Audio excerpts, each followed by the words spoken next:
Sreemayee खोलीदेले BJD पोल 24 रे कहीं हारी बीजेडी सबू कहीदेले श्रीमयी कहले नवीन बाबू को किभली पांड्यान काबू करिसेंती जानिले आपण को होश उड़िଯିव। श्रीमयी विस्फोरक बयान दलर बाहरवा परे बखाणिले अकुहा कथा कौन घटे सब बीजेडी रे सबू कहले श्रीमयी।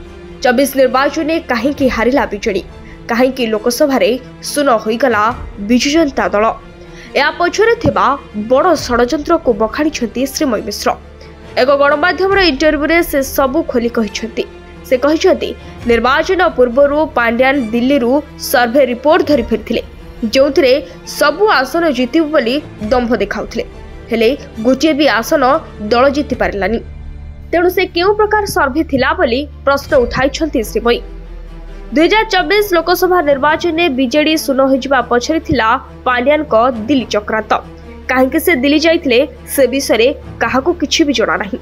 श्रीमयी कहिसेंती जेतेबेले से भुवनेश्वर सांसद प्रार्थी पाई कसरत आरंभ कर देइथिले सेतेबेले मार्च 8 रे दिल्ली गस्तरु फेरी हठात पांड्यान ताकू तुमर सर्वे रिपोर्ट खराब अछि बोली कहिथिले तेणु से एमिति की सर्वे करथिले जे बीजेडी जणे भी जीति पारलानी बोली पालटा प्रश्न करथिले श्रीमयी। तेबे प्रश्न उठुची जदि एते कथा श्रीमयी मन रे थिला तेबे काहेकि आगुरु ए सब संपर्क रे जणाउ नथिले Sreemayee. Bureau report ATV Odisha live.